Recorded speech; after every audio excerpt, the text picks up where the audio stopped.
US department of transportation ਨੇ state of Illinois ਨੂੰ ਇਹ ਕਿਹਾ ਆ ਵੀ ਜੇ ਤੁਸੀਂ ਜਿਹੜੇ ਸੀਡੀਐਲਸ ਇਲੀਗਲੀ ਇਸ਼ੂਡ ਸੀਡੀਐਲਸ ਉਹਨਾਂ ਨੂੰ ਰਿਵੋਕ ਨਾ ਕੀਤਾ ਤੇ ਤੁਸੀਂ 128 ਮਿਲੀਅਨ ਡਾਲਰ ਲੂਜ਼ ਕਰ ਜਾਓਗੇ। ਜਿਸ ਤਰ੍ਹਾਂ ਕੈਲੀਫੋਰਨੀਆ ਦੇ ਵਿੱਚ ਵੀ ਫੈਡਰਲ ਫੰਡਿੰਗ ਜਿਹੜੀ ਆ ਬੰਦ ਕੀਤੀ ਗਈ ਹੈਗੀ ਆ। ਸੋ ਸੀਡੀਐਲ ਜੋ ਕਹਿੰਦੇ ਵੀ ਸ਼ਾਨ ਡਫੀ ਹੁਣੀ ਟਰਾਂਸਪੋਰਟੇਸ਼ਨ ਸੈਕਟਰੀ ਇਹ ਕਹਿ ਰਹੇ ਆ ਵੀ ਐਫਐਮਸੀਐਸਏ ਦੇ ਆਡਿਟ ਤੋਂ ਬਾਅਦ ਸਟੇਟ ਆਫ ਇਲੀਨੋਇਸ 'ਚ ਇਹ ਪਤਾ ਚੱਲਿਆ ਵੀ 20% ਜਿਹੜੇ ਨਾਨ ਡੋਮਿਸਾਈਲਡ ਸੀਡੀਐਲਸ ਇਲੀਗਲੀ ਇਸ਼ੂ ਕੀਤੇ ਗਏ ਸੀ। ਜਾਂ ਤਾਂ ਇਲੀਗਲੀ ਮਤਲਬ ਇਹ ਉਹਨਾਂ ਦਾ ਉਹ ਪਰਮਾਨੈਂਟ ਉਹਨਾਂ ਦਾ ਲੀਗਲ ਪ੍ਰੈਜ਼ੈਂਸ ਨਹੀਂ ਸੀਗੀ, ਐਕਸਪਾਇਰ ਹੋ ਚੁੱਕੀ ਹੈਗੀ ਆ ਤੇ ਜਾਂ ਉਹਨਾਂ ਦੀ ਉਹ ਵੈਰੀਫਾਈ ਨਹੀਂ ਕੀਤੀ ਲੀਗਲ ਪ੍ਰੈਜ਼ੈਂਸ। ਇਸ ਡਿਪਾਰਟਮੈਂਟ ਆਫ ਟਰਾਂਸਪੋਰਟੇਸ਼ਨ ਨੇ ਸਟੇਟ ਆਫ ਇਲੀਨੋਇਸ ਨੂੰ ਇਹ ਕਿਹਾ ਆ ਵੀ ਜੇ ਤੁਸੀਂ ਜਿਹੜੇ ਸੀਡੀਐਲਸ ਇਲੀਗਲੀ ਇਸ਼ੂਡ ਸੀਡੀਐਲਸ ਉਹਨਾਂ ਨੂੰ ਰਿਵੋਕ ਨਾ ਕੀਤਾ ਤੇ ਤੁਸੀਂ 128 ਮਿਲੀਅਨ ਡਾਲਰ ਲੂਜ਼ ਕਰ ਜਾਓਗੇ। ਜਿਸ ਤਰ੍ਹਾਂ ਕੈਲੀਫੋਰਨੀਆ ਦੇ ਵਿੱਚ ਵੀ ਫੈਡਰਲ ਫੰਡਿੰਗ ਜਿਹੜੀ ਆ ਬੰਦ ਕੀਤੀ ਗਈ ਹੈਗੀ ਆ।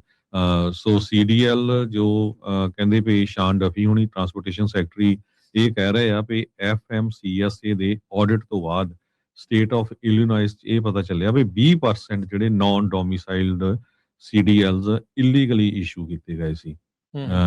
ਜਾਂ ਤਾਂ ਇਲੀਗਲੀ ਮਤਲਬ ਇਹ ਉਹਨਾਂ ਦਾ ਉਹ ਪਰਮਾਨੈਂਟ ਉਹਨਾਂ ਦਾ ਲੀਗਲ ਪ੍ਰੈਜ਼ੈਂਸ ਨਹੀਂ ਸੀਗੀ, ਐਕਸਪਾਇਰ ਹੋ ਚੁੱਕੀ ਹੈਗੀ ਆ ਤੇ ਜਾਂ ਉਹਨਾਂ ਦੀ ਉਹ ਵੈਰੀਫਾਈ ਨਹੀਂ ਕੀਤੀ ਲੀਗਲ ਪ੍ਰੈਜ਼ੈਂਸ। ਇਸ ਡਿਪਾਰਟਮੈਂਟ ਆਫ ਟਰਾਂਸਪੋਰਟੇਸ਼ਨ ਨੇ ਸਟੇਟ ਆਫ ਇਲੀਨੋਇਸ ਨੂੰ ਇਹ ਕਿਹਾ ਆ ਵੀ ਜੇ ਤੁਸੀਂ ਜਿਹੜੇ ਸੀਡੀਐਲਸ ਇਲੀਗਲੀ ਇਸ਼ੂਡ ਸੀਡੀਐਲਸ ਉਹਨਾਂ ਨੂੰ ਰਿਵੋਕ ਨਾ ਕੀਤਾ ਤੇ ਤੁਸੀਂ 128 ਮਿਲੀਅਨ ਡਾਲਰ ਲੂਜ਼ ਕਰ ਜਾਓਗੇ। ਜਿਸ ਤਰ੍ਹਾਂ ਕੈਲੀਫੋਰਨੀਆ ਦੇ ਵਿੱਚ ਵੀ ਫੈਡਰਲ ਫੰਡਿੰਗ ਜਿਹੜੀ ਆ ਬੰਦ ਕੀਤੀ ਗਈ ਹੈਗੀ ਆ।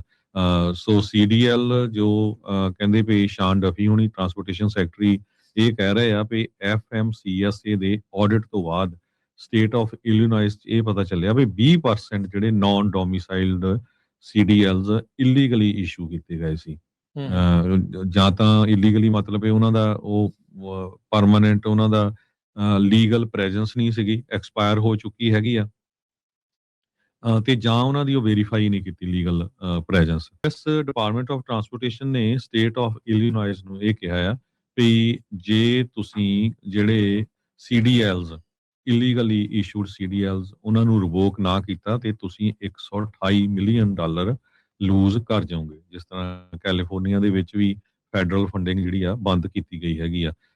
ਸੋ ਸੀਡੀਐਲ ਜੋ ਕਹਿੰਦੇ ਵੀ ਸ਼ਾਨ ਡਫੀ ਹੁਣੀ ਟਰਾਂਸਪੋਰਟੇਸ਼ਨ ਸੈਕਟਰੀ ਇਹ ਕਹਿ ਰਹੇ ਆ ਵੀ ਐਫਐਮਸੀਐਸਏ ਦੇ ਆਡਿਟ ਤੋਂ ਬਾਅਦ ਸਟੇਟ ਆਫ ਇਲੀਨੋਇਸ 'ਚ ਇਹ ਪਤਾ ਚੱਲਿਆ ਵੀ 20% ਜਿਹੜੇ ਨਾਨ ਡੋਮਿਸਾਈਲਡ ਸੀਡੀਐਲਸ ਇਲੀਗਲੀ ਇਸ਼ੂ ਕੀਤੇ ਗਏ ਸੀ।